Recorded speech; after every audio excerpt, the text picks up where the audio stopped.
Ang basurang galing sa hirap, kahit bihisan mo pa ng pinakamahal na sutla, mananatili itong may amoy ng lupang pinanggalingan. Hindi sapat ang pagsisikap para mabura ang dumi sa kanyang dugo, Leandro. Kaya huwag kang magtataka kung balang araw, ang utang na loob na ibinigay natin sa kanya ay suklian niya ng kataksilan. Ang mga salitang iyon ni Doña Imelda ay parang mga patak ng asido na dahan-dahang tumatagos sa pandinig ni Soledad. Kahit na ang kanyang diwa ay tila nakalutang pa sa pagitan ng malay at kawalan. Nakasubsob ang kanyang mukha sa malamig na sahig ng bodega. Ang pisingi ay nakadikit sa magaspang na kahoy, habang ang kanyang kamay ay mahigpit pa ring nakakapit sa isang piraso ng telang pinya. Ilang dangkal lang mula sa kanyang nanghihinang katawan, nakasampay sa isang lumang silya ang isang barong Tagalog na kulay gatas. Iyon ang bunga ng 3 araw at 3 gabing walang tulog. Bawat hibla ng burda sa dibdib ng damit na yon ay tinahi ni Soledad gamit ang kanyang sariling mga daliri hanggang sa magmula at magdugo ang kanyang mga kuko. Ginawa niya yon ng may pagmamahal, sa pag-asang sa gabi ng pag-upo ni Leandro bilang bagong pangulo ng kumpanya, makikikita ng lahat ang dangal ng kanyang asawa. Ngunit ang dangal na binuo niya sa pamamagitan ng karayong at sinulid ay tila tinatapak-tapakan lamang ngayon ng mga bota ng katotohanan. Naramdaman ni Soledad ang pagyanig ng sahig. May mga hakbang na lumalapit. Hindi iyon ang hakbang ng isang taong nag-aalala, kundi ang hakbang ng isang taong may balak na hindi mabuti. Narinig niya ang kalansing ng zipper ng kanyang luma at kupas na bag na nakapatong sa lamesa. Sa kabila ng bigat ng kanyang mga pilik mata, pilit niyang idinilat ang kanyang mga mata ng bahagya. Sa malabong paningin, nakita niya ang kanyang asawang si Leandro.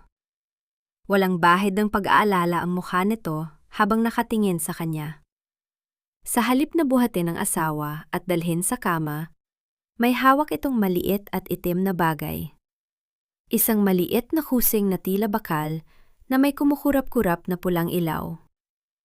Gamit ang isang matalas na cutter, maingat na hihiwa ni Leandro ang lining ng bag ni Soledad at isinuksok doon ang maliit na aparato. Mom, stop it! Baka magising siya at marinig ka. I'm just doing this for precautions. Alam mo naman ang mga taong galing sa wala, kapag nakatikim ng yaman, nagiging malikot ang isip. I need to know every single place she visits.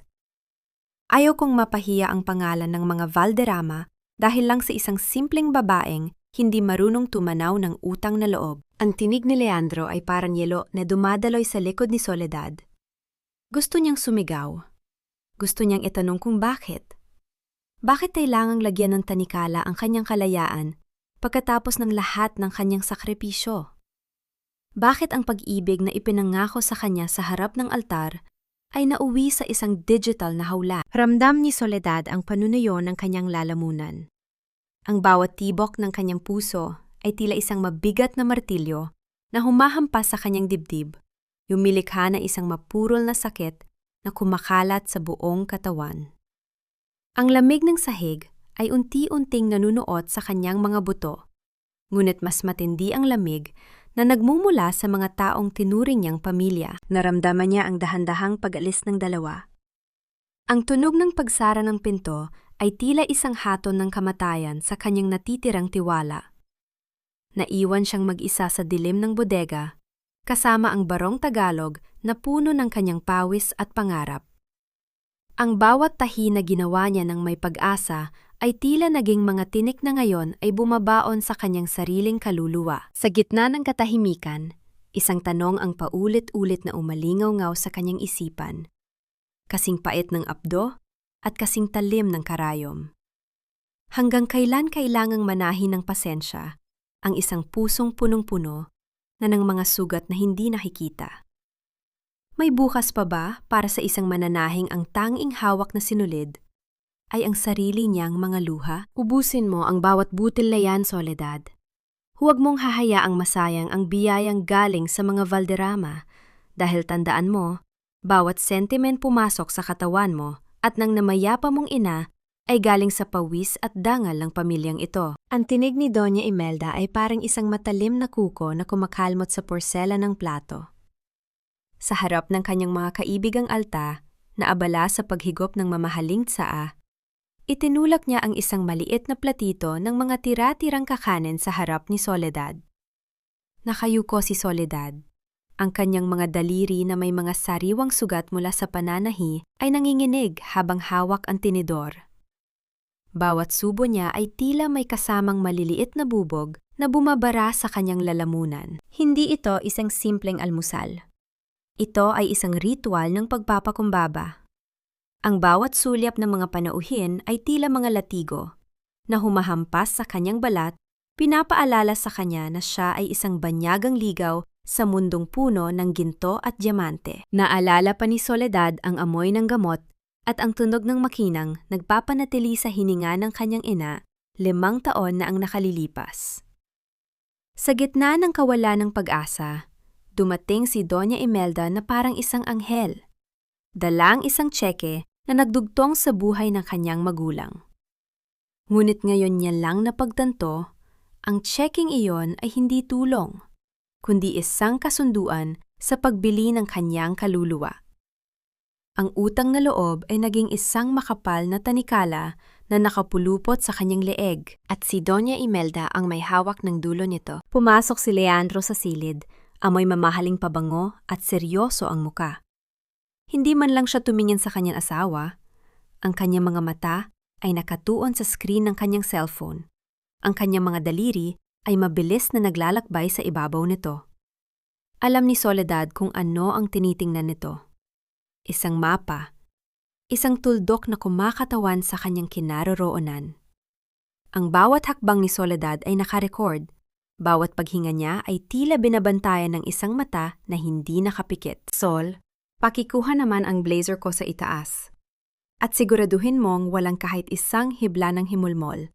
Ayokong magmuhang marumi sa harap ng mga board members. Ang utos ni Leandro ay walang bahid ng lambing. Para itong isang transaksyon sa pagitan ng amo at katulong. Tumayo si Soledad ng walang kibo. Ang kanyang tuhod ay medyo nanghihina pa mula sa pagod kagabi. Habang paakyat siya sa malawak na hagdanang gawa sa nara, naramdaman niya ang matitinding sulyap ni Doña Imelda na nakatusok sa kanyang likuuran. Tila, sinasabing huwag na huwag siyang magkakamaling lumihis ng landas. Pagpasok niya sa kwarto, ang katahimikan ay tila isang mabigat na kumot na bumabalot sa kanya. Amoy ng opisina at pagtataksil ang paligid. Habang kinukuha niya ang blazer ni Leandro, isang pirasong papel ang nahulog mula sa bulsa nito. Isa itong maliit at kulubot na sulat. Halatang mabilis ang isinulat, walang pangalan ang nagpadala. Ngunit ang mga salitang nakasulat sa Tagalog ay tila isang babala mula sa kailaliman ng lupa. Hindi lang ikaw ang may tracker sa bahay na ito. Magmasid ka sa mga anino kung ayaw mong maging susunod na sakripisyo. Nanigas ang buong katawan ni Soledad. Ang papel sa kanyang kamay ay tila naging kasing init ng baga. Ang bawat sulok ng kwarto, ang bawat dekorasyong antigong parang nakatingin ay biglang nagmukhang banta. Sino ang sumulat nito? At sino pa ang binabantayan sa loob ng palasyong ito na unti-unti nang nagiging isang marangyang piitan? Ang tunog ng yabag ni Leandro na paakyat sa hagdan ay tila isang paparating na bagyo. Mabilis na isinilid ni Soledad ang papel sa loob ng kanyang damit, ramdam ang talim ng gilid nito sa kanyang balat. Ang baulok ng katahimikan sa bahay na ito ay mas nakakabingi kaysa sa anumang sigaw. At sa bawat segundo, nararamdaman ni Soledad na ang tanikala ng utang na loob ay lalo pang humihigpit, hanggang sa mawalan na siya ng hininga. Para sa iyo ito, Sol. Isang munting pasasalamat para sa sakripisyo mo sa barongko at sa pagtitiis mo sa ugali ni Mommy. Consider this as my peace offering. Ang mga salita ni Leandro ay binalot ng tamis na tila asukal. Ngunit para kay Soledad, ito ay lasang lason. Inabot sa kanya ni Leandro ang isang kahon na nakabalot sa mamahaling papel. Habang binubuksan ni Soledad ang regalo, ang amoy ng bagong balat ng sapatos at mamahaling kemikal ay humahalimuyak sa hangin. Ngunit hindi nito kayang takpan ng amoy ng pagkukunyari na bumabalot sa silid, isang pulang handbag. Makintab, matikas, at halatang galing sa isang tanyag na butik sa Makati. Sa paningin ng iba, ito ay simbolo ng pagmamahal ng isang asawa. Ngunit para kay Soledad, ang bawat tahi nito ay tila mga mata ng isang bantay na hindi kumukurap. Naalala niya ang narinig niya sa bodega, ang tunog ng cutter na humihiwa sa tela at ang malamig na boses ni Leandro tungkol sa pagmamanman sa kanya. Isukat mo, Sol. Bagay na bagay yan sa'yo kapag lumalabas ka. Para naman hindi ka nagmumukhang kawawa sa harap ng mga kaibigan ko. Ang haplos ni Leandro sa kanyang balikat ay hindi nagbigay ng init, kundi isang kilabot na gumagapang mula sa kanyang batok. Numiti si Soledad ng pilit. Ang kanyang mga labi ay nanginginig sa pagpigil ng emosyon. Nang umalis si Leandro upang sagutin ang isang tawag, mabilis na nagtungo si Soledad sa sulok ng silid kung saan ang liwanag ng araw ay tumatagos sa bintana. Dahan-dahang hinaplos ni Soledad ang loob ng bag. Ang kanyang mga daliri na bihasa sa pagkilala ng bawat hibla ng tela at bawat kapal ng lining ay nagsimulang maghanap. Ramdam niya ang tibok ng sariling puso na tila isang tambol na nagbababala ng pang-anib. Sa bandang ilalim, malapit sa tahi ng zipper, naramdaman niya ang isang maliit na bukol. Hindi ito bahagi ng disenyo. Hindi ito pagkakamali ng mananahi. Ang tunog ng paghila niya sa lining ay tila isang malakas na pagpunit sa kanyang sariling pagkatao sa gitna ng katahimikan ng kwarto. Doon, sa pagitan ng dalawang sapi ng tela, ay nakabaon ang isang maliit na itim na aparato. Kumukurap ang isang maliit na pulang ilaw nito, tila isang demonyong nagmamasid sa bawat galaw niya. Naramdaman ni Soledad ang biglang paglamig ng kanyang mga palad. Ang bag na dapat ay simbolo ng pagpapahalaga ay naging isang ebidensya ng kawalan ng tiwala. Ang bawat luhang pilit niyang pinipigil ay tila naging mga bubog na sumusugat sa kanyang kalooban. Isang malalim na buntong hininga ang kumawala sa kanyang dibdib. Isang buntong hininga na puno ng pagod at pagkamulat. Kasabay nito, narinig niya ang boses ni Leandro mula sa kabilang kwarto. Mahina at tila may itinatago. Ang tunog ng kanyang mahinang pagtawa ay tila isang sampal sa mukha ni Soledad. Opo, paparating na ako. Huwag kang mag-alala, alam ko kung nasaan siya. Hindi siya makakaalis nang hindi ko nalalaman.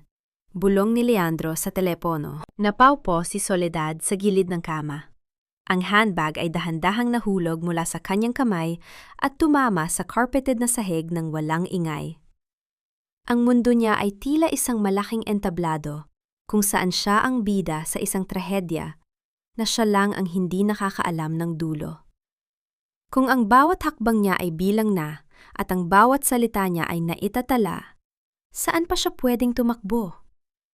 Higit sa lahat, sino ang kausap ni Leandro na tila mas mahalaga pa kaysa sa asawang kakakasalang niya ng danggal? Ang dangal ng mga Valderrama ay tila isang dambana na gawa sa puting marmol, ngunit sa ilalim nito ay nananahan ang mga uod ng kasinungalingan na unti-unting sumisira sa pundasyon nito. Habang hinahaplos ni Soledad ang makinis na lamesang gawa sa mahogany sa loob ng silid-aklatan ni Don Alejandro, naramdaman niya ang isang kakaibang bigat sa hangin. Ang bigat ng mga lihim na hindi na kayang itago ng 4 na sulok ng kwartong ito. Bilang bahagi ng kanyang mga tungkuli na ipinataw ni Doña Imelda, si Soledad ang naatasang maglinis ng personal na espasyo ng ama ni Leandro. Bawat pagpunas niya sa mga antigong kagamitan ay tila isang paalala ng kanyang mababang katayuan. Ngunit sa umagang ito, ang alikabok na kanyang nililinis ay hindi lamang dumi ng panahon, kundi mga abo ng isang nasusunog na katotohanan. Sa pag-aayos niya ng mga nagkalat na dokumento sa ilalim ng isang mabigat na paperweight, isang maliit na sobre ang nalaglag. Hindi ito katulad ng mga legal na papel ng kumpanya. Kulay krema ito at may tatak ng isang tanyag na tindahan ng alahas sa Europa. Sa loob nito ay may mga resibo, na ang halaga ay sapat na upang bumili ng isang maliit na bahay at lupa. Ngunit hindi ang halaga ang nagpatigil sa paghinga ni Soledad, kundi ang pangalang nakasulat sa linya ng pinadadalhan. Para kay Corazon, ang aking tanging tibok ng puso. Naramdaman ni Soledad ang pag-ikot ng kanyang paligid. Corazon. Ang pangalang iyon ay tila isang malakas na kulog na gumigising sa kanyang mga hinala. Naalala niya ang mga gabing naririnig niyang may kausap si Leandro sa balkonahe, ang mga bulong na puno ng pagnanasa at mga pangakong hindi para sa kanya. Posible bang ang babaeng kinababaliwan ng kanyang asawa ay ang parehang babaeng sinusuyo ng kanyang biyenan? Ang pagvibrate ng isang telepono sa ibabaw ng matigas na kahoy ay lumika ng isang nakakarinding ugong sa loob ng tahimik na silid. Naiwan ni Don Alejandro ang kanyang cellphone sa ibabaw ng lamesa. Dahil sa kaba at kuryosidad na hindi na niya mapigilan, dahan-dahang lumapit si Soledad. Isang mensahe ang lumitaw sa screen. Kasunod ang isang voice note na tila hindi sinasadyang napindot at nag-play. Alejandro, mahal ko. Huwag mong kalilimutan ang usapan natin sa Grand Plaza mamaya. At pakisabi sa anak mong si Leandro, masyado siyang nagiging agresibo. Mahirap pagsabayan ang dalawang Valderrama kung pareho silang walang pasensya. Ang tinig na iyon, malambing, puno ng panunukso, at may himig ng kapangyarihan. Iyon ang boses na narinig ni Soledad sa mga lihim na tawag ni Leandro. Ang bawat salita ng babaeng iyon ay tila mga karayom na isa-isang itinusok sa puso ni Soledad, hanggang sa wala ng matirang puwang para sa pag-asa. Naramdaman ni Soledad ang panghihina ng kanyang mga tuhod hanggang sa mapaluhod siya sa sahig. Ang kanyang mga kamay ay nakatakip sa kanyang bibig upang pigilin ang isang pagsigaw na nagmumula sa kailaliman ng kanyang kaluluwa. Ang pamilyang kanyang pinadlingkuran, ang pamilyang pinagkakautangan niya ng buhay ng kanyang ina, ay hindi pala mga santo. Sila ay mga mandaragit na nagbabahagi ng iisang biktima, habang siya ay ginagawang piring sa kanilang mga maruming laro. Anong uri ng kadiliman ang bumabalot sa tahanang ito, kung saan ang ama at anak ay nagsasalo sa iisang babae sa likod ng kanilang mga asawa? Paano nagagawa ni Doña Imelda na magmalaki sa kanilang dangal, kung ang mismong haligi ng kanilang tahanan ay bulok na sa kataksilan? Sa gitna ng kanyang panghinginig, isang matinding galit ang unti-unting pumapalit sa kanyang takot. Ang mga luhang pumatak sa mga resibo ng alahas ay hindi na luha ng isang biktima, kundi luha ng isang babaeng nagising sa isang mahabang panaginip. Kung ang buong buhay nila ay isang malaking dula, panahon na siguro para siya naman ang sumulat ng huling yugto. Pero hanggang saan ang kaya niyang gawin laban sa dalawang makapangyarihang lalaki na tila walang kinatatakutan? Ang bawat pagpindot ni Soledad sa screen ng lumang tablet ay tila isang paghukay sa sarili niyang libingan. Sa madilim na sulok ng kanilang silid, ang liwanag mula sa gadget ay nagbibigay ng isang maputlang kulay sa kanyang muka na basang-basa na ng luha. Ang maliit na pulang tuldok sa mapa ay patuloy na gumagalaw, isang walang kamalay-malay na saksi sa kataksilan na unti-unting naglalatag ng landas sa harap ng kanyang mga mata. Hindi na sapat ang makinig sa mga bulong. Hindi na sapat ang makakita ng mga resibo. Kailangan ng kanyang puso ang isang sugat na sapat ang lalim, upang tuluyan na itong magising mula sa pagkakahimbing sa ilalim ng kapangyarihan ng mga Valderrama. Sa labas ng Grand Plaza Hotel, ang hangin ay malagkit at mabigat, tila nakikiramay sa bigat na nararamdaman ni Soledad habang nakaupo sa loob ng isang luma at maduming taxi. Mula sa kanyang pwesto, nakikita niya ang marangyang bukana ng hotel, ang mga gintong palamuti, at ang malalaking pintuang kristal na tila nagkukubli ng libu-libong kasalanan. Ang tunog ng paghinto ng isang pamilyar na sasakyan ay nagpatibok ng mabilis sa kanyang dibdib, na tila isang ibon na nagpupumigla sa loob ng isang masikip na hawla. Ang itim na SUV ni Leandro ay huminto sa tapat ng lobby. Nakita ni Soledad ang kanyang asawa na bumaba. Ang ayos nito ay kasing linis ng kanyang reputasyon sa publiko. Ngunit sa paningin ni Soledad, bawat hibla ng suot nito ay amoy ng nabubulok na danggal. Umayot si Leandro sa kabilang pinto at pinagbuksan ng isang babaeng nakatalukbaw ng itim na lace na belo. Ang bawat galaw nila ay puno ng pag-iingat. Ngunit ang paraan ng paghawak ni Leandro sa baywang ng babae ay nagsasabi ng isang kwentong hindi kailanman mababasa sa mga pahayagan. Naramdaman ni Soledad ang panunuyo ng kanyang lalamunan hanggang sa tila ito ay maging tuyang lupa na naghahanap ng tubig. Dahan-dahang lumabas ang babae sa sasakyan. Isang malakas na ihip ng hangin ang tila nakisama sa tadhana. Tinangay nito ang manipis na belo na nagtatago sa mukha ng babae. Sa ilalim ng maliliwanag na ilaw ng hotel, tila huminto ang mundo ni Soledad. Ang mukhang tumambad sa kanya ay hindi mukha ng isang estrangero. Ito ang mukhang laging nakangiti sa mga family dinner. Ang mukhang laging kasama ni Doña Imelda sa mga charity event. At ang mukhang tinatawag niyang tita ng may buong paggalang. Si Corazon. Ang pinakamatalik na kaibigan ng kanyang biyenan. Ang babaeng itinuturing na bahagya na ng pamilya, isang matalim na sakit ang gumuhit sa gitna ng dibdib ni Soledad, na tila isang kutsilyo na dahan-dahang hinihiwa ang bawat natitirang hibla ng kanyang pagkatao. Ang bawlok ng katotohanan ito ay mas masakit kaysa sa anumang sampal na natanggap niya mula kay Doña Imelda.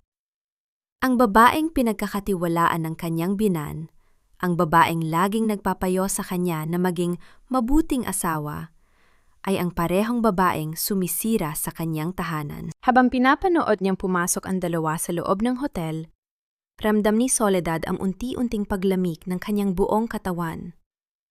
Ang bawat hakbang ni Leandro at Corazon sa ibabaw ng pulang karpet ay tila mga yabag na tumatapak sa kanyang dangal. Paano nagawang pagliruan ng tadhana ang isang babaeng? Ang tanging hangad lang ay ang manahi ng isang tahimik na buhay. At higit sa lahat, paano niya haharapin ang kanyang biyenan kung ang taong pinakamalapit dito ang siyang katuwang ng kanyang anak sa pagkakanulo sa kanya? Mag-ama nga kayo. Hindi lang sa yaman, hindi lang sa pangalan, kundi pati sa dumi ng inyong budi, magkasalo kayo sa iisang hapag ng kasalanan. Ang bulong na iyon ni Soledad ay tila isang sumpa na lumabas sa kanyang mga nanginginig na labi habang nakatago siya sa likod ng isang malaking haligi ng marmol sa lobi ng hotel. Ang bawat hibla ng kanyang katawan ay tila naging kasing tigas ng bato, habang ang kanyang mga mata ay nananatiling nakatitig sa elevator na kabubukas lang. Lumabas si Leandro mula sa elevator. Inaayos ang kanyang kurbata nang may kumpidensya sa mukha. Tila isang bayani na katatapos lang ng isang mahalagang misyon. Ang kanyang bawat hakbang sa ibabaw ng makinis na sahig ay lumilika ng isang mapurol na tunog na tila humahampas sa bungo ni Soledad. Wala siyang kamalay-malay na sa dilim. Ang asawang itinuring niyang mangmang ay nakasaksi sa kanyang pagbaba mula sa langit ng pagkukunyari. Ngunit hindi pa doon nagtapos ang bangungot ni Soledad. 5 minuto pa lang ang lumilipas mula nang umalis ang sasakyan ni Leandro. Isang pamilyar na pilak na Mercedes-Benz ang huminto sa tapat ng hotel. Ang pagbukas ng pinto nito ay tila isang mabagal na paghila sa piring ng katotohanan. Bumaba si Don Alejandro, ang haligi ng pamilya. Ang lalaking laging nagsasalita tungkol sa integridad at moralidad. Ang kanyang bawat kilos ay puno ng awtoridad habang dire-diretso siyang naglakad patungo sa parehong elevator na ginamit ng kanyang anak. Naramdaman ni Soledad ang biglang pag-akyat ng pait mula sa kanyang sikmura hanggang sa kanyang lalamunan. Ang bawat pintig ng kanyang puso ay tila isang babala na ang kanyang mundo ay tuluyan ng gumuho. Ang kwartong iniwan ni Leandro ay hindi pala nabakante. Si Corazon ay naroon pa rin sa loob, naghihintay sa susunod na Valderrama na magbibigay sa kanya ng mamahaling alahas, kapalit ng kanyang katawan at katahimikan. Ang bawlok ng katotohanan ito ay mas matindi kaysa sa anumang bagyo. Ang mag-ama ay nagsasalo sa iisang babae, sa iisang silid, sa ilalim ng iisang bubong ng kasinungalingan. Paano nagagawang sikmuraan ng mga taong ito ang kanilang sarili? Paano nagagawang tingnan ni Alejandro ang kanyang anak sa mga mata? O ni Leandro ang kanyang ama, nang hindi sila nasusuka sa amoy ng bawat isa na kumakapit sa kanilang balat? Naramdaman ni Soledad ang panghihina ng kanyang mga tuhod hanggang sa tila ito ay maging malambot na kandila. Ang kanyang paningin ay nagsimulang magdilim, at ang marangyang lobby ay tila naging isang paikot-ikot na lunduyan ng mga anino. Habang dahan-dahang bumubigay ang kanyang katawan, isang mainit at magaspang na kamay ang biglang humawak sa kanyang siko. "Hiha, wag dito. Wag kang susuko sa harap ng mga kaaway mo." Ang tinig na iyon ay mahina, ngunit puno ng kapangyarihan. Paglingon ni Soledad, nakita niya ang mukha ni Nana Bining. Ang mga mata ng matandang tagapagsilbi ay puno ng lungkot at pag-unawa. Tila matagal na niyang alam ang mga lihim, na ngayon pa lang natutuklasan ni Soledad. Ang haplos ni Nana Bining sa kanyang likuran ay tila isang maliit na mitsa ng pag-asa sa gitna ng isang napakalalim na gabi. Isinandal ni Nana Bining ang nanghihinang katawan ni Soledad sa kanya. Ang amoy ng kape at katapatan ng matanda ay tila naging gamot sa sugatang kaluluwa ng dalaga. Habang inaalalayan niya itong makalabas ng hotel, ramdam ni Soledad na hindi na siya nag-iisa sa laban na ito. Ngunit sa bawat hakbang nila palayo sa Grand Plaza, isang mabigat na tanong ang nananatili sa kanyang isipan. Ano pa ang alam ni Nana Bining na itinago ng pamilya Valderrama sa loob ng maraming taon? At sapat ba ang tulong ng isang matandang katulong upang itumba ang isang imperyong binuo sa ibabaw ng mga bangkay ng dangal at katotohanan? Siguraduhin mong walang matitira sa kanya, Leandro. Kahit isang kusing, kahit ang karapatan sa bata, kailangang bawiin natin. Ang isang duming pumasok sa ating pamamahay ay dapat nang walisin palabas nang hindi man lang nakakapagdala ng kahit anong mansa sa pangalan natin. Ang boses ni Doña Imelda ay kasing talim ng isang labaha na humihiwa sa katahimikan ng pasilyo. Nakatayo si Soledad sa labas ng pintuan ng silid aklatan. Ang kanyang mga kamay ay mahigpit na nakahawak sa isang tray ng merienda na dapat ay ihahain niya sa kanyang asawa at biyenan. Ang bawat salita na naririnig niya ay tila isang malakas na hampas sa kanyang dibdib na nagpapatigil sa daloy ng kanyang hininga. Narinig niya ang mahinang pantawa ni Leandro. Isang tunog na dati ay musika sa kanyang pandinig, ngunit ngayon ay tila isang nakakaangilong huni ng demonyo. Don't worry, Mom. Ang GPS tracker na nasa bag niya ang magiging ebidensya natin. Kahit nasa palengke lang siya o nasa simbahan, babaguhin natin ang logs ng server. Ipapakita natin pumasok siya sa mga sogo at motel kasama ang lalaking binayaran ko. Sa mata ng batas at ng publiko, siya ay isang taksil na asawa. Walang judge na magbibigay ng custody sa isang babaeng ganoon ang moralidad. Naramdaman ni Soledad ang biglang pag-ikot ng kanyang paligid. Ang tray na kanyang hawak ay nagsimulang manginig, at ang mga tasa ng tsaa ay lumikha ng maliliit na tunog ng pag-uumpugan habang gumagalaw ang kanyang mga daliri. Ang bawlok ng kanilang plano ay tila isang lason na dahan-dahang kumakalat sa kanyang mga ugat. Hindi lang pala ang kanyang dangal ang nais nilang nakawin, kundi pati ang kaisa-isang dahilan ng kanyang paghinga, ang kanyang anak. Sa loob ng kanyang bulsa, naramdaman niya ang maliit na laruang sasakyan na pagmamay-ari ng kanyang anak. Hinawakan niya ito ng mahigpit hanggang sa bumaon ang mga kanto nito sa kanyang palad. Ang sakit na nararamdaman niya sa balat ay wala sa kalahati ng sakit na nararamdaman niya sa puso.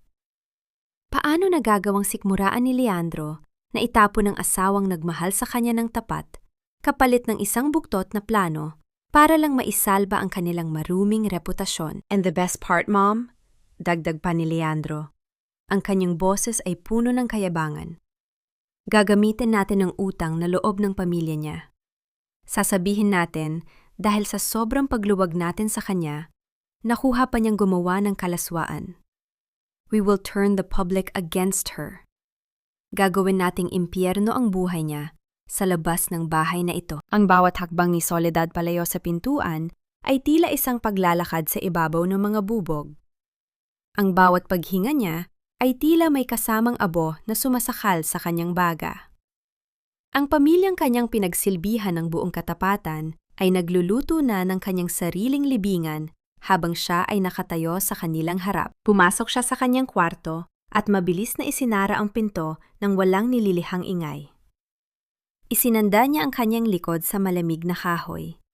Ang kanyang mga mata ay nananatiling nakadilat sa gitna ng dilim. Ang mga anino sa loob ng kwarto ay tila nagiging mga kamay na gustong sumakal sa kanya. Isang tanong ang tila naging isang paulit-ulit na tibok sa kanyang isipan, kasing pait ng apdo at kasing talim ng kidlat. Hanggang kailan siya mananatiling isang tupa sa gitna ng mga lobo? At may lakas pa ba siyang lumaban kung ang bawat sandata na hawak niya ay isa-isa nang binabali ng mga taong itinuring niyang mundo? Bukas, sisimulan na natin ang pagkalat ng mga litrato. Ang huling narinig niyang boses ni Leandro na tila isang hatol na wala ng baling-balik. Ang kadiliman sa loob ng kwarto ay tila isang malapot na tinta na bumabalot sa buong pagkatao ni Soledad. Ngunit sa pagkakataong ito, hindi na siya natatakot sa dilim. Ang mga luhang dati ay walang hinto sa pag-agos ay natuyo na. Nag-iwan ng mga mapuputing bakas ng asin sa kanyang mga pisingi, isang paalala ng bawat pait na kanyang nilunok. Sa gitna ng katahimikan, narinig niya ang mahinang pag-ikot ng hawakan ng pinto. Isang tunog na kasing hinhin ng isang buntong hininga. Pumasok si Nana Bining na may dalang isang baso ng maligamgam na tubig. Ang liwanag mula sa pasilyo ay saglit na tumama sa muka ng matanda, na nagpapakita ng isang malalim na pag-aalala na hindi kayang itago ng kanyang mga kulubot sa balat. Hindi nagsalita ang matanda. Sa halip, marahan niyang ibinaba ang baso sa maliit na lamesa at naupo sa tabi ni Soledad. Ang isang matalas na karayom, Sol, ay hindi lang ginagamit para magdugtong ng tela. Ginagamit din ito para tusukin ang pigsa upang lumabas ang nana. Bulong ni Nana Bining. Ang kanyang boses ay may dalang bigat ng karunungan. Huwag mang hayaang ubusin ka ng galit. Gamitin mo ang husay na ibinigay sa iyo ng langit para protektahan ang kaisa-isang hiyas na meron ka. Naramdaman ni Soledad ang isang init na dumaloy sa kanyang mga daliri. Tumingin siya sa kanyang mga palad. Ang mga palad na bihasa sa paggawa ng magaganda at mararanyang bagay para sa ibang tao, habang ang sarili niyang buhay ay hinahayaang mabulok.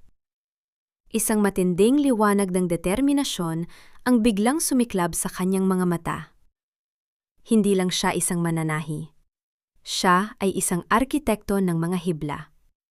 At kung kaya niyang bumuo ng isang barong Tagalog na walang kapintasan, kaya niya ring maghabi ng isang patibong na walang kawala. Nana, kailangan ko ang iyong tulon. Hindi para tumakas, kundi para manatili at lumaban sa sarili kong paraan. Ang boses ni Soledad ay wala ng panginginig. Ito ay tuyo, matigas, at puno ng plano. Tumayo si Soledad at lumapit sa kanyang lumang makinang panahi na nasa sulok. Hinaplos niya ang malamig na bakal nito. Ang bawat bahagi ng makinang ito ay naging saksi sa kanyang paghihirap. At ngayon, ito ang magiging saksi sa kanyang pagbangon. Sa ilalim ng liwanag ng buwan na tumatago sa bintana, dahan-dahan niyang hinawakan ang kanyang gintong wedding ring. Ang tunog ng paghugot niya sa singsing mula sa kanyang daliri ay tila isang pagkalagot ng huling tanikala. Ramdam niya ang gaan ng kanyang kamay, isang kalaya ang matagal na niyang ipinagkait sa sarili. Lumapit siya sa isang bahagi ng sahig na gawa sa kahoy na medyo maluwag ang pagkakapako. Gamit ang dulo ng isang gunting, dahan-dahan niyang inangat ang kahoy at inilagay doon ang singsing. Isang libingan para sa isang kasal na wala ng saysay. Tapos na ang panahon ng pagiging biktima, Nana. Bulong niya sa hangin. Ang kanyang mga mata ay nakatingin sa malayo. Tila nakikita na ang dulo ng labanang ito. Kung ituturing nila akong pagura, sisiguraduhin kong ang basurang ito ang lalason sa kanilang buong imperyo. Isinara ni Soledad ang mga mata at hinayaan ang katahimikan na maging gabay niya. Ang bawat tahi na gagawin niya mula ngayon ay magkakaroon ng layunin. Ang bawat sinulid ay magiging isang bitag. Ngunit sa gitna ng kanyang bagong lakas, isang maliit na kaba ang nanatili sa kanyang puso. Sapat na ba ang isang karayom para itumba ang mga dambuhala ng lipunan? At ano ang gagawin niya kapag nalaman ni Leandro na ang ibon na akala niya ay nakakulong sa hawla? Ay unti-unti nang natututong manuka. Ingatan mo ang bag mo, korason. Napakamahal niyan. Baka mamaya ay mapag-interesan pa ng mga taong sanay kumuha ng hindi sa kanila. Ang boses ni Doña Imelda mula sa salas ay tila isang matulis na kuko na kumakalmot sa pandinig ni Soledad habang siya ay nakatayo sa madilim na sulok ng foyer. Ang tawa ni Corazon na sumunod doon ay puno ng kayabangan. Isang tunog na dati ay nagpaparamdam kay Soledad ng pagkahiya. Ngunit na yon ay nagbibigay lamang sa kanya ng malamig na determinasyon. Habang ang dalawang matandang magkaibigan ay abala sa paghigop ng tsaa at pag-uusap tungkol sa mga malalaswang tsismis sa lipunan, nakita ni Soledad ang pagkakataong matagal na niyang hinihintay. Ang handbag ni Corazon, isang mamahaling piraso ng sining na kulay ginto, ay naiwan sa ibabaw ng maliit na lamesa sa tabi ng pinto. Naramdaman ni Soledad ang paglamig ng kanyang mga daliri. Sa loob ng kanyang palad, mahigpit niyang hawak ang maliit na itim na aparato na kinuha niya mula sa sarili niyang bag kagabi. Ang kanyang bawat hakbang patungo sa lamesa ay tila isang paglalakad sa ibabaw ng manipis na yelo. Ang bawat tibok ng kanyang puso ay lumilikha ng isang ugong sa kanyang mga tainga, na tila nagbababala na anumang pagkakamali ay magdadala sa kanya sa kamatayan. Gamit ang kanyang kasanayan bilang mananahi, mabilis na kinapa ni Soledad ang ilalim ng bag ni Corazon.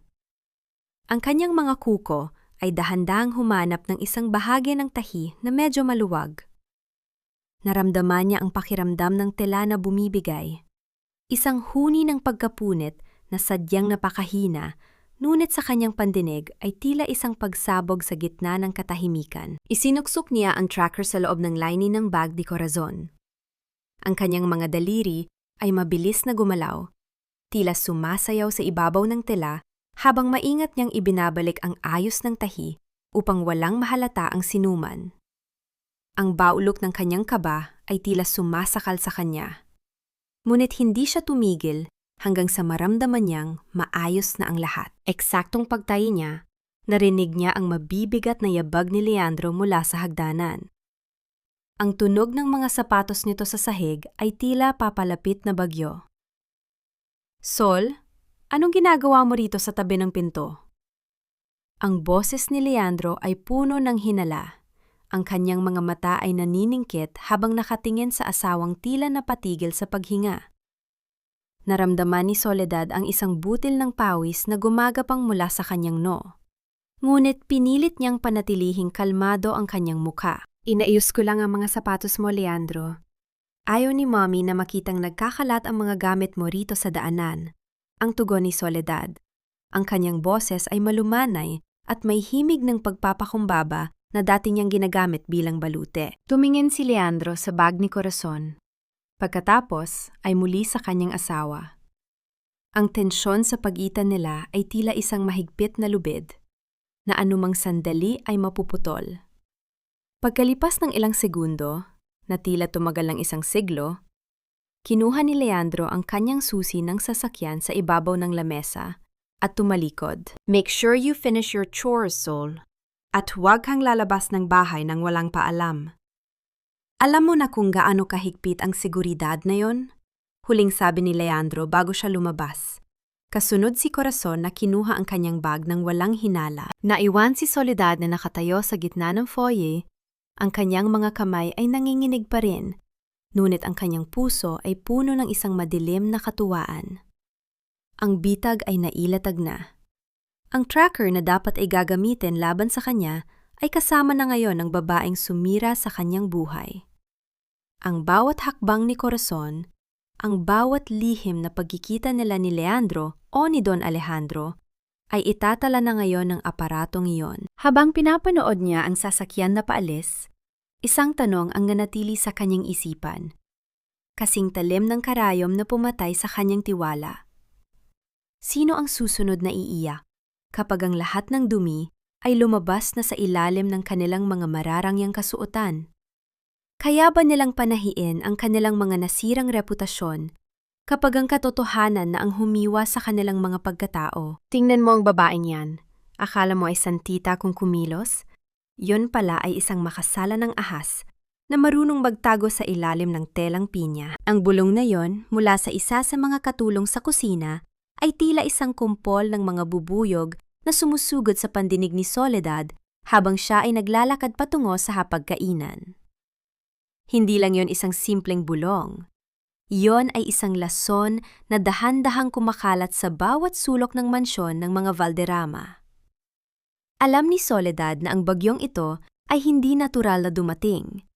Ito ay sadyang nilikha, hinipan, at pinalakas ng mga taong nais siyang burahin sa mundong ito. Sa loob ng sala, nakaupo si Doña Imelda sa kanyang paboritong silya. Hawak ang kanyang tablet habang may isang mapanuyang ngiti sa kanyang mga labi. Ang liwanag mula sa screen ay nagbibigay ng isang nakakangilong kulay sa kanyang mukha. Sa paligid niya, ang kanyang mga kaibigan sa social media ay abala sa pag-share ng isang balita na tila apoy na tumutupok sa huling piraso ng dangal ni Soledad. Ang galing mo talagang kumuha ng anggulo, Leandro. Marahang sabi ni Doña Imelda habang hindi inaalis ang tingin sa screen. Sa video na ito, kahit ang sarili niyang ina, kung buhay pa, ay hindi itatangi na siya nga ang babaeng nakikipaghalikan sa isang lalaki sa madilim na kanto. Naramdaman ni Soledad ang biglang paninikip ng kanyang dibdib, na tila may isang mabigat na pader na gumuho sa ibabaw niya. Ang bawlok ng kasinungalingang ito ay mas masakit kaysa sa anumang latigo. Isang video ang nag-viral. Isang video kung saan isang babaeng kamukha niya, suot ang paborito niyang bestido, ay nakayakap sa isang estrangerong lalaki na binayaran lamang ni Leandro. Hindi lang sa loob ng mansyon ang pag-uusig. Sa labas, ang mga kapitbahay na dati ay numingiti sa kanya ay tila naging mga hukom na handang bumato ng husga. Ang bawat pagtunog ng notification sa kanyang sariling cellphone ay tila isang saksak sa kanyang kaluluwa. Ang mga komento ay puno ng pagkamuhi. Manggagamit! Taksil! Walang utang na loob. Pumasok si Leandro sa silid. Bit-bit ang isang aura ng tagumpay. Lumapit siya kay Soledad at pilit na hinawakan ng kanyang baba. Iniharap ang kanyang mukha sa screen na nagpapakita ng libu-libong pang-ungutya. Tingnan mo, Sol. Yan ang halaga mo ngayon. Basura. Isang maruming mansa sa puting tela ng pamilya ko. Sino ang maniniwala sa isang katulad mo ngayon? Kapag kinuha ko ang anak natin, ang buong mundo ay papalakpak dahil iniligtas ko ang bata mula sa isang makasala ng ina. Ang boses ni Leandro ay parang isang malamig na agos ng tubig na tumatagos sa kanyang mga buto. Naramdaman ni Soledad ang panginginig ng kanyang mga tuhod, ngunit pinilit niyang huwag bumagsak sa harap nila. Ang kanyang lalamunan ay tuyong-tuyo, at ang bawat paghinga niya ay tila may kasamang maliliit na bubog na sumusugat sa kanyang baga. Ang pagiging mag-isa sa gitna ng maraming tao ay ang pinakamasakit na uri ng paghihirap na naranasan niya. Tumingin siya sa bintana, kung saan ang ulan ay nagsimulang pumatak sa salamin, lumilikha ng mga guhit na tila mga luha ng langit. Sa gitna ng kanyang pagkawasak, naramdaman niya ang isang matinding pait. Ang pag-ibig na itinanim niya ay aning pagkamuhi, at ang katapatan na ibinigay niya ay isinukli ng pagkahanulo. Habang pinapanood niyang nagtatawanan ang mag-ina sa harap ng kanyang kahihiyan, isang tanong ang tila naging isang malakas na hiyaw sa loob ng kanyang isipan. Hanggang kailan kailangang maging piring ang katarungan para sa mga katulad niyang mahihirap? May puwang pa ba para sa katotohanan sa isang mundong mas pinapahalagahan ang ingay ng kasinungalingan kaysa sa bulong ng isang malinis na konsensya? At paano niya babawiin ang kanyang dangal kung ang mismong anino niya ay tila naging kalaban na rin niya? Ang ginto at pilak na burda sa dibdib ng Barong Tagalog ay kumikinang sa ilalim ng mga ilaw ng kristal na chandelier.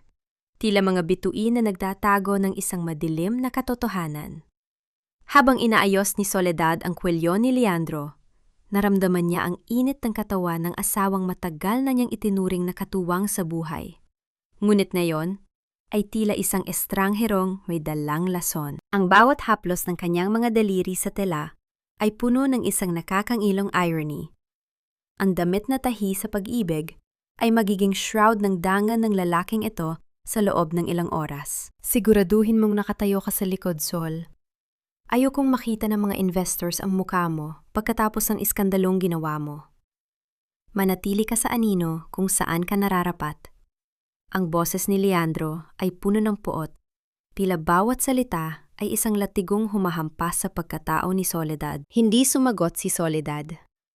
Ang kanyang mga mata ay nanatiling nakatuon sa pagkakaayos ng butones ng damit. Sa loob ng kanyang isipan, tila may isang orasan na dahan-dahang tumitibok, binibilang ang bawat segundo patungo sa pagbagsak ng Imperyong Valderrama. Ang katahimikan ni Soledad ay hindi natanda ng pagsuko, kundi ang katahimikan ng isang bagyo bago ito tuluyang manalasa. Matapos lumabas ni Leandro sa silid, mabilis na kinuha ni Soledad ang kanyang cellphone na nakatago sa ilalim ng kutson. Ang kanyang mga daliri ay mabilis na gumalaw sa screen. Binuksan niya ang tracker app. Ang maliit na pulang tuldok na nakakabit sa bag ni Corazon ay kasalukuyang nakatigil sa Grand Plaza Hotel, ang paboritong lungga ng mga lihim ni na Alejandro at Leandro. Ang tunog ng kanyang mabilis na paghinga ay tila naging isang kumpas sa gitna ng silid. Mula sa kanyang bulsa, inilabas niya ang isang maliit na kapirasong papel na naglalaman ng numero ng isang sikat na journalist na matagal nang naghahanap ng butas sa pamilya Valderrama. Pinindot niya ang call button. Handa na bang lahat? Ang premyong ipinangako ko sa inyo ay nasa room 808 ng Grand Plaza. Huwag kayong magpapahuli dahil ang palabas na ito ay minsan lang mangyayari sa kasaysayan ng lipunang ito. Ang bulong ni Soledad ay kasing lamig ng hangin galing sa isang libingan. Pagkatapos ng tawag, isang anonymous na text message naman ang ipinadala niya sa personal na numero ni Leandro, gamit ang isang dummy account na hindi matutunton. Ang mensahe ay maikli, ngunit sapat na upang pasabugin ang natitirang bait sa utak ng kanyang asawa. Ang taksil mong asawa ay kasalukuyang nagpapakasasa sa Suite 808 ng Grand Plaza kasama ang kanyang kalaguyo. Traisidor si Sol at pinagtatawanan kanila ngayon. Naramdaman ni Soledad ang isang kakaibang pakiramdam sa kanyang dibdib. Hindi ito takot, kundi isang mapait na katuwaan. Alam niyang sa sandaling mabasa ni Leandro ang mensaheng yon, ang selos at ang galit nito para sa dangal ng pamilya ang magtutulak dito na sumugod sa hotel, kasama ang lahat ng reporter na inimbitahan nito para sa kanyang inauguration. Tumayo si Soledad sa harap ng salamin. Ang babaeng nakatingin sa kanya ay hindi na ang mahiyaing mananahi na nanginginig sa takot. Ang kanyang mga mata ay may talim ng isang karayom na handang tumusok sa puso ng kaaway. Hinaplus niya ang kanyang leeg, tila nararamdaman ang pagluwag ng tanikala na matagal na sumakal sa kanya. Handa na ba ang mga reporter? Ang tanong ni Soledad sa hangin, habang pinapanood niya ang sarili sa salamin. Ang tunog ng kanyang sariling boses ay tila isang huling paalam sa kanyang lumang sarili. Ang gabi ng paghuhukom ay nagsisimula na, at sa pagkakataong ito, hindi siya ang biktima na nakabulagta sa sahig. Siya ang magiging huling taong nakatayo kapag ang lahat ng maskara ay tuluyan ng napunit. Ngayon, wala ka nang itatangi, Soledad. Ibabagsak kita sa harap ng buong Pilipinas at sisiguraduhin kong wala nang matitira sa dangal mo. Ang sigaw na yun ni Leandro ay umalingaw-ngaw sa tahimik na pasilyo ng ikawalong palapag ng Grand Plaza Hotel, na tila isang hiyaw ng isang hayop na nakakita ng biktima. Ang kanyang mukha ay pulang-pula sa galit, at ang pawis ay gumagapang sa kanyang noo. Binabasa ang kwelyo ng barong na tinahi ni Soledad. Sa bawat hakbang niya sa ibabaw ng makapal na carpet, bitbit niya ang isang maitim na determinasyon natapusin na ang buhay ng babaeng akala niya ay nagtaksil sa kanya. Sa likuran niya, naglalakad ng may poise, ngunit may bakas ng katuwaan si Doña Imelda. Ang bawat kislap ng kanyang mga brilyante sa leeg ay tila tumatawa sa nalalapit na pagkawasak ni Soledad. Kasunod nila ang isang hukbo ng mga reporter at cameraman na ang mga lens ng camera ay tila mga matang nagugutom sa iskandalo. Ang sunod-sunod na pagkislap ng mga ilaw mula sa kanilang mga kagamitan ay lumilikha ng isang nakakahilong atmosfera sa makitid na pasilyo. Leandro, anak, kalma lang. Hayaan nating ang buong mundo ang humusga sa kanya. This is the end of her drama, bulong ni Doña Imelda. Ang boses ay puno ng tamis na may halong lason. Huminto sila sa tapat kwa Suite 808. Naramdaman ni Leandro ang panginginig ng kanyang mga kamay habang hawak ang doorknob. Sa loob ng kanyang isipan, paulit-ulit na bumabalik ang anonymous na text. Traisidor si Sol, at pinagtatawanan kanila ngayon. Ang isiping ang isang hamak na mananahi ay nagawang lagyan ng sungay ang isang Valderrama ay tila isang apoy na tumutupok sa kanyang natitirang katinuan. Ang marahas na paghampas ng kanyang paa sa kahoy na pinto ay lumika ng isang malakas na tunog ng pagkabali ng trangka na yumanig sa buong pasilyo. Ang pinto ay bumukas ng malawak, tila isang bibig ng higante na handang lumamon ng katotohanan. Mabilis na pumasok si Leandro, kasunod ang kislap ng mga kamera na tila mga kidlat sa gitna ng isang madilim na gabi. Huli ka, Soledad! Ngayon, sabihin mo sa akin kung sino ang... Ang kanyang sigaw ay biglang naputol. Tila isang kumpas na biglang nahinto sa gitna ng tugtugan. Ang pananuyo ng kanyang lalamunan ay naging kasing tindi ng desyerto. Ang amoy ng mamahaling pabango at alak sa loob ng silid ay sumalubong sa kanila. Ngunit hindi ang mukha ni Soledad ang nakita niya sa ilalim ng malalambot na kumot. Sa gitna ng kwarto, sa ilalim ng malamlam na ilaw, ay dalawang taong tila naging estatwa sa gulat. Ang kislap ng mga kamera ay walang tigil sa pagguha ng bawat detalye ng eksenang yon. Isang eksenang hindi kailanman naisip ni Leandro na makikita niya sa buong buhay niya. Ang bawat shutter ng kamera na tumutunog sa katahimikan ay tila mga sampal na paulit-ulit na humahampas sa mukha ni Leandro at Doña Imelda. Papa, ang tanging nasabi ni Leandro, ang kanyang boses ay naging kasing liit ng isang batang naliligaw. Ang kanyang paningin ay nagsimulang lumabo habang ang katotohanan ay dahan-dahang nanunuot sa kanyang diwa. Ang pinto ng Suite 808 ay hindi naging libingan ni Soledad. Ito ang naging entablado ng pagkawasak ng mismong mga taong nagtangka sa kanyang buhay.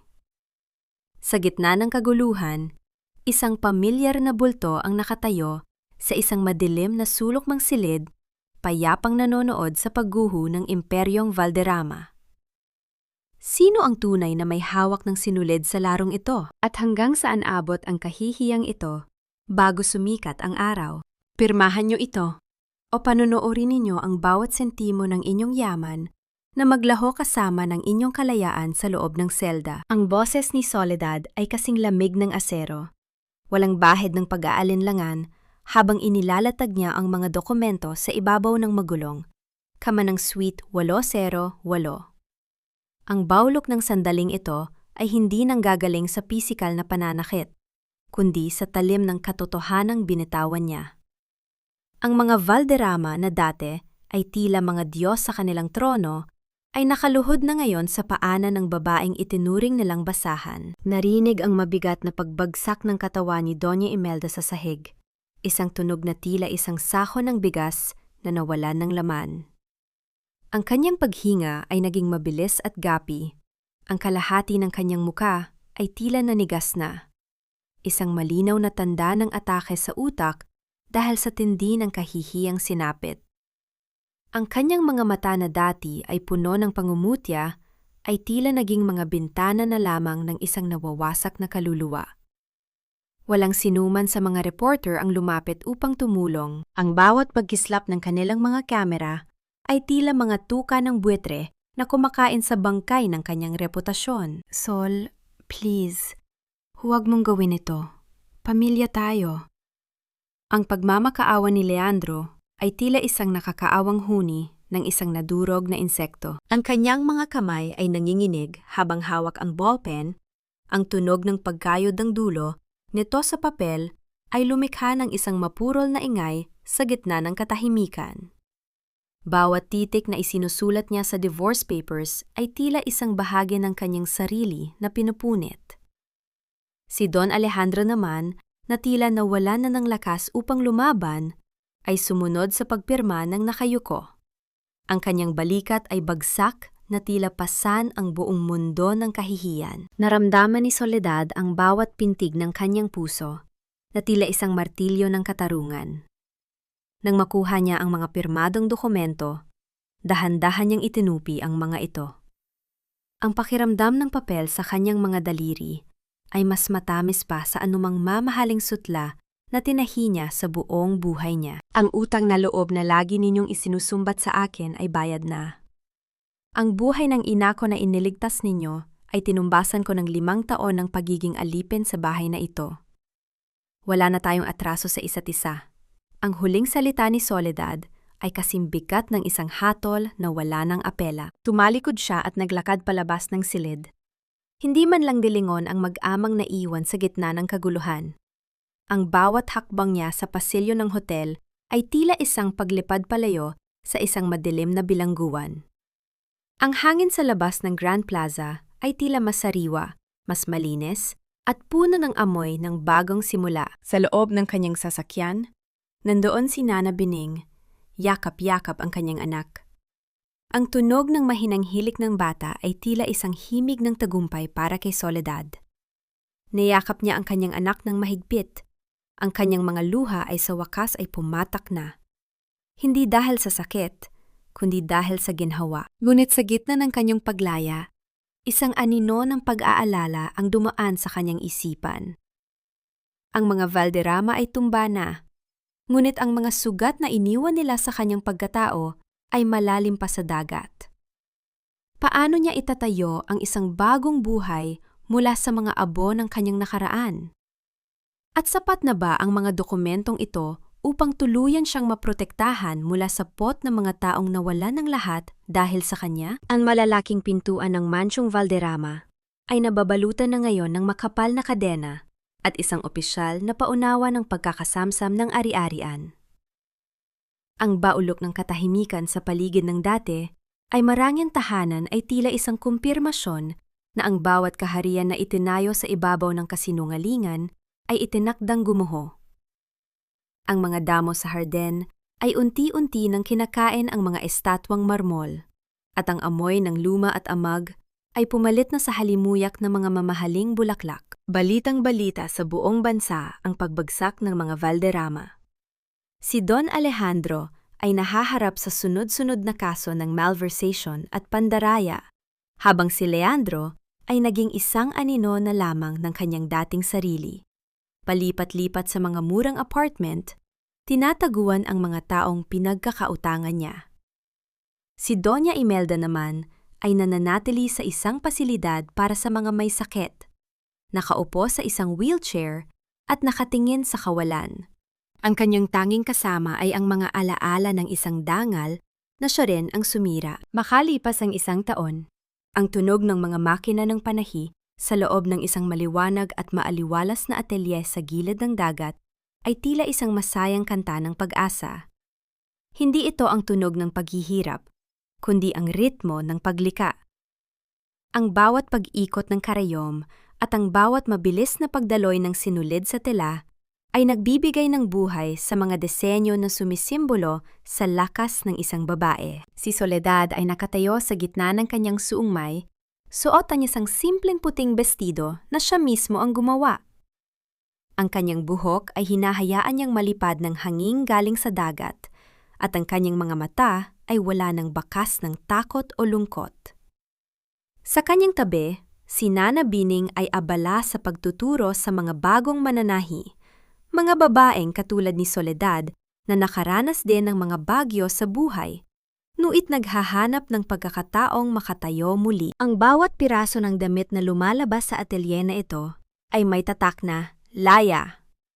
Isang paalala na, ang sining ay hindi dapat maging tanikala, kundi pakpak upang lumipad. Ang mga order ay dumarating mula sa iba't ibang panig ng mundo, hindi dahil sa pangalan ng mga Valderrama, kundi dahil sa husay at puso na inilalagay ni Soledad sa bawat tahi. Naramdaman ni Soledad ang maliliit na bisig na yumayahap sa kanyang binti. Binuhat niya ang kanyang anak at ang amoy ng araw at dagat sa balat ng bata ay tila naging pinakamahalagang kayamanan sa kanyang buhay. Ang bawat tawa ng kanyang anak ay nagpapatunay na ang lahat ng kanyang sakripisyo ay nagbunga ng isang matamis na tagumpay. Wala ng tracker, wala ng mga bulong sa dilim, at wala ng mga mata na nagmamasid sa bawat galaw niya. Habang naglalakad sila sa dalampasigan sa ilalim ng papalubog na araw, ang tunog ng mga alon na humahampas sa pampang ay tila isang bulong ng pagpapala. Ang baulok ng nakaraan ay dahan-dahan ng tinatangay ng agos, iniiwan ng isang malinis na buhangin kung saan maari silang sumulat ng bagong kwento. Gayunpaman, sa gitna ng kanyang kapayapaan, nakita ni Soledad ang isang bulto ng isang lalaki na nakatayo sa di kalayuan, tila kanina pa nagmamasid. Ang kanyang puso ay tumibok ng mabilis, hindi dahil sa takot, kundi dahil sa isang pamilyar na pakiramdam na matagal na niyang ibinaon. Ang lalaki ay nagsimulang maglakad patungo sa kanya. Ang bawat hakbang nito ay puno ng pag-aalinlangan at pagsisisi. Sino ang lalaking ito na naglakas loob na gambalain ang kanyang bagong nahanap na katahimikan? At handa na ba si Soledad na magbukas muli ng isang pinto na akala niya ay tuluyan na niyang naisara nang may kasamang matinding pait at galit? Ang bawat yabag ng mga paa ng lalaki sa basang buhangin ay tila mabigat, tila bitbit niya ang lahat ng kanyang mga pagkakamali sa bawat hakbang na ginagawa niya patungo kay Soledad. Habang papalapit siya, unti-unting nakikilala ni Soledad ang anyo na dati ay nagpapatibok ng kanyang puso sa takot, ngunit ngayon ay nagbibigay na lamang sa kanya ng isang mapait na awa. Si Leandro. Wala na ang mamahaling barong Tagalog na dati, ay suot niya ng may labis na kayabangan. Wala na ang kinang sa kanyang mga mata na dati, ay puno ng otoridad. Ang lalaking nakatayo sa harap ni Soledad ay isang anino na lamang ng dating tagapagmana ng mga Valderrama. Gusot ang suot na polo, mahaba ang balbas, at ang mga mata ay tila dalawang malalim na balon ng pagsisisi. Sol, patawarin mo ako. Ang boses ni Leandro ay tila isang tuyong dahon na tinangay ng hangin. Paos at halos hindi marinig sa gitna ng tunog ng paghampas ng mga alon sa pampang. Naramdaman ni Soledad ang isang mabilis na pintig sa kanyang dibdib, ngunit hindi ito ang pamilyar na kaba ng isang biktima. Ito ang tibok ng isang pusong sa wakas ay nakahanap na ng sariling ritmo. Tiningnan ni Soledad ang asawa, ang lalaking naglagay ng tanikala sa kanyang mga paa at nagtangka na nakawin ang kanyang dangal. Naalala niya ang bawat gabi ng pag-iyak sa bodega, ang baulok ng mga kasinungalingan, at ang bawat tahi ng pagtitiis na ginawa niya. Ngunit sa pagtitig niya kay Leandro, napagtanto niya na, ang galit na matagal niyang kinimkim ay natunaw na, tila mga bula sa dagat na nawawala pagtama sa buhangin. Naparito ka ba para bawiin ang lahat, Leandro? O para makita kung gaano ako kasaya nang wala ka? Ang boses ni Soledad ay payapa, walang bakas ng pait, tila isang malinis na tilang bagong laba. Naparito ako dahil wala na akong kahit ano, Sol. Ang yaman, ang kumpanya, ang pangalan, lahat ay naglaho.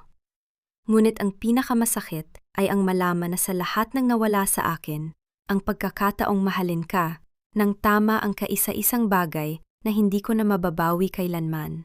Ang sagot ni Leandro, habang ang kanyang mga luha ay nagsimulang pumatak at humalo sa alat ng dagat. Naramdaman ni Soledad ang mahigpit na hawak ng kanyang anak sa kanyang kamay. Tumingala ang bata sa kanya. Ang mga mata nito ay puno ng kuryosidad habang nakatingin sa lalaking hindi nito makilala bilang ama. Doon, sa sandaling iyon, naramdaman ni Soledad ang tunay na kapangyarihan ng pagpapatawad. Hindi niya pinapatawad si Leandro dahil karapat-dapat ito, kundi dahil karapat-dapat siya sa kapayapaan. Pinapapatawad na kita, Leandro. Hindi dahil gusto kong bumalik ka, kundi dahil ayaw ko nang magdala ng bigat sa aking puso habang hinaharap ko ang bukas. Ang utang na loob ay wala na, ang galit ay tapos na. Maari ka nang umalis ng may baong kapayapaan. Ngunit ang buhay ko at ng anak ko ay hindi na bahagi ng iyong kwento. Ang tunog ng pagtalikod ni Soledad ay tila isang pinal na tuldok sa isang mahabang yugto ng paghihirap. Habang naglalakad siya palayo, bitbit ang kanyang anak patungo sa liwanag ng kanilang tahanan. Hindi na siya lumingon pa. Ang tunog ng mga yabag niya sa buhangin ay magaan at mabilis. Tila isang ibon na sa wakas ay nakalaya mula sa isang gintong hawla. Naiwan si Leandro sa dalampasigan, isang maliit na bulto sa gitna ng malawak na karagatan, habang ang araw ay tuluyan ng lumulubog. Ang gabi ay dumarating, ngunit para kay Soledad, ito ang simula ng isang walang hanggang umaga, kung saan ang bawat tahi ng kanyang buhay ay wala ng mansa ng luha, kundi puno na ng kulay ng pag-asa. Ang bawat hebla ng buhay, kapag dumaan sa apoy ng pagsubok, ay nagiging mas matibay at mas makinang. Sa loob ng atelier na laya, ang amoy ng bagong tilang lino at ang sariwang simoy ng dagat ay nagsasama upang lumika ng isang atmosfera ng tunay na kapayapaan. Wala na ang amoy ng alikabok ng bodega. Wala na ang amoy ng pait ng pagkakanulo. Si Soledad ay nakaupo sa kanyang paboritong silya sa tapat ng malaking bintana na nakaharap sa asul na karagatan. Sa kanyang kandungan ay isang tilang kulay langit, at sa kanyang mga kamay ay isang karayom na sumasayaw ng may kumpas ng kalayaan. Hindi na siya nanatahi para sa dangal ng ibang tao. Nanatahi siya dahil ang bawat tahi ay isang bahagi ng kanyang sariling paghilom. Nana Bining, tingnan mo itong disenyo para sa fashion show sa susunod na buwan. I want it to be light, like it's floating. Parang pag-asa na hindi kayang ilubog ng kahit anong bagyo. Ang tinig ni Soledad ay may himig ng katuwaan. Isang tunog na dati ay tila isang pangarap lamang. Lumapit si Nana Bining. Ang kanyang mga mata ay nagniningning sa paggaing habang nakatingin sa kanyang alaga. Ang matandang tagapagsilbi ay naging higit pa sa isang katulong. Siya ang naging haligi ng bagong pamilya ni Soledad, ang sementong nagdugtong sa mga piraso ng kanilang mga buhay. Ang ganda, Sol. You've really come a long way. Mula sa pagbuborda ng mga luhang itinatago, ngayon ay nagbuborda ka na ng mga pangarap na ipinagmamalaki sa buong mundo. Narinig ni Soledad ang masayang pagtawa ng kanyang anak sa labas. Ang tunog ng mga yabag ng maliliit na paa sa buhangin ay tila pinakamagandang musika sa kanyang pandinig. Tumigil siya sa pagtahi at tumingin sa malayo. Naalala niya ang gabing gumuho ang lahat sa Grand Plaza. Ang mukha ni Leandro na puno ng pagsisisi at ang pagbagsak ng mga Valderrama. Sa simula, akala niya ay kailangan niya ng paghihigante upang maging masaya. Ngunit ngayon, alam na niya ang katotohanan. Ang tunay na katarungan ay hindi ang makitang nagdurusa ang mga nanakit sa iyo, kundi ang makita ang iyong sarili na namumulaklak sa kabila ng kanilang pagtatangka na ibaon ka sa lupa. Napanghiti si Soledad nang maramdaman niya ang init ng araw sa kanyang balat. Ang utang na loob na dati ay naging tanikala, ay naging isang mahalagang aral na lamang, na ang tanging utang na kailangan niyang bayaran ay ang utang sa kanyang sarili. Ang karapatang maging malaya, maging matapang, at maging masaya. Hinaplos niya ang huling tahi sa tela at dahan-dahang itinuwid ang kanyang likod. Ang kanyang pangalan, Soledad, na dati ay nangangahulugang pag-iisa, ay may bago na ngayong kahulugan. Ito ay nangangahulugan na ng katatagan sa gitna ng katahimikan. Ang mananahi ng mga Valderrama ay wala na. Ang tanging narito ay si Soledad, ang arkitekto ng kanyang sariling tadhana, na handang harapin ang anumang bukas ng walang takot, dahil alam niyang ang pinakamatibay na tahi ay ang mga tahi ng pagmamahal sa sarili. Ang nobelang Bordadong Luha ay nagtatapos hindi sa isang dulo, kundi sa isang walang hanggang simula. kung saan ang bawat hibla ng bukas ay puno ng kulay ng tagumpay at pag-ibig. Habang pinagmamasdan natin ang payapang dagat kasama si Soledad, tila nararamdaman din natin ang gaan ng bawat paghinga pagkatapos ng isang napakahabang bagyo. Sa wakas, ang mga alon ay hindi na nagdadala ng pait, kundi ng mga bulong ng isang bagong simula. Mga mahal kong tagapakinig, maraming salamat sa pagsama sa akin sa paghabi ng kwentong ito mula sa unang tahi hanggang sa huling hibla ng katarungan. Aminin ko sa inyo, bilang inyong tagapagsalaysay, tila huminto rin ang tibok ng puso ko sa bahaging nadiskubre ni Soledad ang tracker sa loob ng handbag na dapat ay regalo ng pag-ibig. Ang sakit na naramdaman niya sa sandaling iyon ay hindi lamang basta tinta sa papel. Ito ay hango sa mga totoong hibla ng buhay na madalas nating makita sa paligid. Ang mga sakripisyong hindi nakikita at ang mga kataksilang pilit ibinabaon sa katahimikan. Ang kwentong ito ay bunga ng malalim na pagninilay sa halaga ng isang babae na kahit gaano pa katindi ang mansa ng kahapon, palaging may pagkakataong magburda ng mas maliwanag na bukas. Ang buhay ay parang isang piraso ng tela. Minsan, ang mga maling tahi at mga buhol ang nagpapatatag sa disenyo. Kung kayo ang nasa kalagayan ni Soledad, magagawa niyo rin bang bitawan ang lahat ng yaman at piliin ang kapayapaan? Mananatili kayo sa loob ng isang gintong hawla para sa kapakanan ng ibang tao. Nasaan man tayo ngayon? Marahil ay nagluluto ng hapunan para sa pamilya, nagtitiklop ng mga bagong labang damit, o simpleng nagpapahinga pagkatapos ng isang mapaghamang araw. Nais kong malaman ang inyong saloobin. Ano ang inyong naging paboritong bahagi? Mayroon din ba kayong sariling kwento ng pagbangon at paglaya na nais ibahagi? Dito sa ating munting sulok, ang inyong boses ay palaging pakikinggan at pahahalagahan. Huwag kalimutang i-like, i-share, at mag-iwan ng inyong komento sa ibaba, dahil ang bawat kwento nyo ay bahagi na rin ng ating pamilya. Hanggang sa muli nating pagkikita sa susunod na kabanata ng buhay. Manatiling matatag, manatiling tapat sa sarili, at tandaan na kayo ang may hawak ng karayom sa paghabi ng inyong sariling kaligayahan. Pagpalaing kayong lahat. Pamagat ng kwento, Bordadong Luha, ang sining ng paglaya. Paunawa, ang lahat ng mga tauhan at sitwasyon sa kwentong ito ay kafang-isip lamang na nilikha para sa layuning libangan at upang maghatid ng positibong mensahe sa bawat isa.